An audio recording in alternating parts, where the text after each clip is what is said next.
Hi, ഇസ്രയേലിൽ നിന്നാണേ. ഇന്ന് വളരെ മനോഹരമായ ചെറിയ ഒരു ഉലുവത്തോട്ടത്തിൻ്റെ കാഴ്ചകളാണ് ഞാൻ നിങ്ങൾക്കായി കൊണ്ടുവന്നിരിക്കുന്നത്. ഇത് നമ്മുടെ വീടിനടുത്തുള്ള ചെറിയൊരു ഫാമാണ് കേട്ടോ. ചെറിയ മരങ്ങളിൽ നിറഞ്ഞ് കായ്ച്ച് നിൽക്കുന്ന ഉലുവ കായ്കൾ, പച്ചയും പഴുക്കാറായതും പഴുത്തതും വിളവെടുക്കാൻ പരുവമായതും ഒക്കെയായ ഉലുവ കായ്കൾ നമുക്ക് ഈ ഒരു സമയങ്ങളിൽ ഇവിടെ കാണാൻ കഴിയും. ഉലുവ മരത്തിൻ്റെയും കായ്കളുടെയും അതിൻ്റെ ഓയിലിൻ്റെയൊക്കെ വിശേഷതകൾ ഒക്കെ നിങ്ങൾക്കറിയാമല്ലോ. പ്രത്യേകിച്ച് ഇതൊന്നും പറഞ്ഞു തരേണ്ട കാര്യമില്ല. എങ്കിലും എനിക്കറിയാവുന്ന കുറച്ച് കാര്യങ്ങളൊക്കെ പറയാം കേട്ടോ. നമ്മുടെ ഈ ഇസ്രയേലിൻ്റെ സെൻട്രൽ ഭാഗം വിട്ട് കഴിഞ്ഞ് കഴിഞ്ഞാൽ നമ്മുടെ ഈ ചുറ്റുഭാഗങ്ങൾ, അതായത് ബോർഡർ ഭാഗങ്ങൾ, എവിടേക്ക് നോക്കിയാലും നമുക്ക് കണ്ണഞ്ചിപ്പിക്കുന്ന ഒരുപാട് കാഴ്ചകൾ, കണ്ണിന് സന്തോഷം തരുന്ന ഒരുപാട് കാഴ്ചകൾ നമുക്കിവിടെ കാണാൻ കഴിയും. കൂടുതലും ഈ സൈഡുകളിലെല്ലാം താമസിക്കുന്നത് ഫാർമേഴ്സാണ്, കർഷകരാണ്.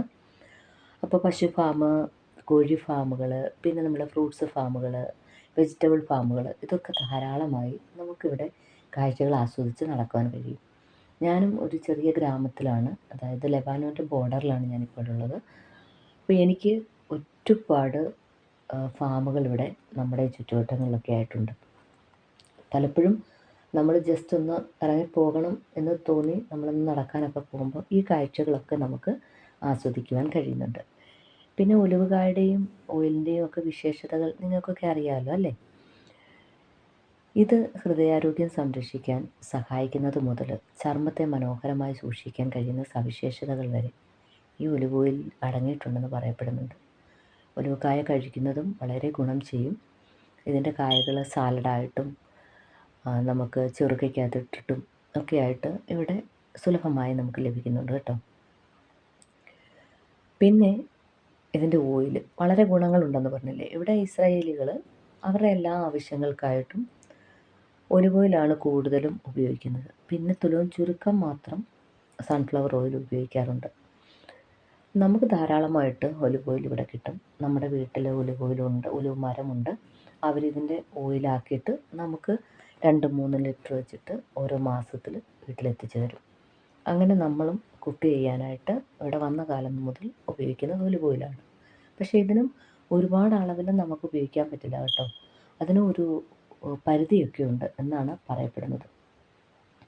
ഓരോ വ്യക്തിയുടെയും പ്രായവും മറ്റാരോഗ്യ സ്ഥിതിയുമൊക്കെ പരിഗണിച്ചാണ് ഒലിവ് ഓയിൽ ആഹാരത്തിൽ ചേർക്കേണ്ടതെന്നാണ് ഇവിടെയൊക്കെയുള്ള ഡോക്ടർമാരുടെ അഭിപ്രായം.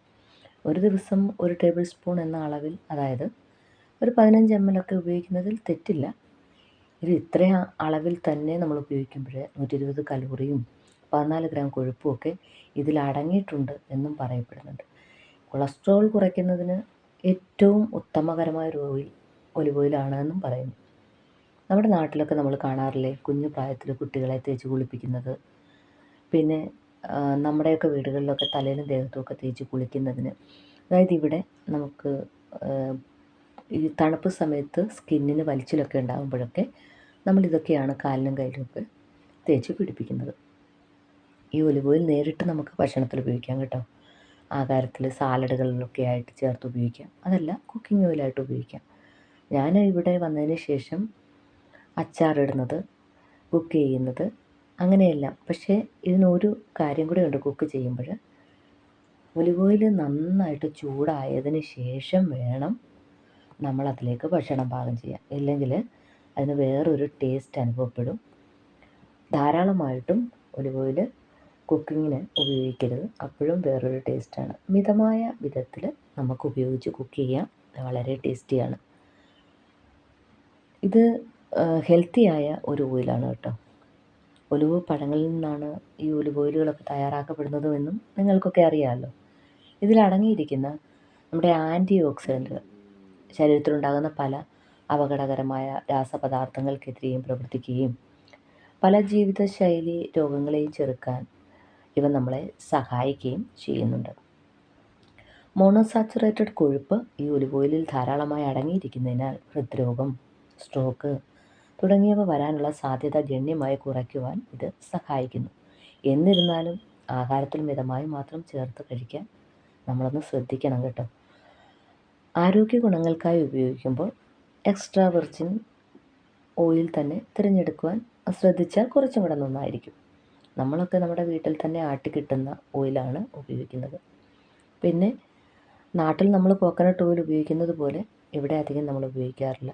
നമ്മൾ ഹെയർ സംരക്ഷണത്തിന് മാത്രമേ കോക്കനട്ട് ഓയിൽ ഉപയോഗിക്കാറുള്ളൂ. പിന്നെ ഇതാണ് നമ്മുടെ ആ ചെറിയ ഒലിവും തോട്ടം. ഇങ്ങനെയൊക്കെയുള്ള നല്ല കാഴ്ചകളും സുന്ദരമായ വിശേഷങ്ങളും ഒക്കെ പങ്കുവെക്കുവാൻ നമുക്കിനിയും കാണാം. അതുവരേക്കും എല്ലാവർക്കും നല്ലൊരു ദിനം ആശംസിക്കുന്നു.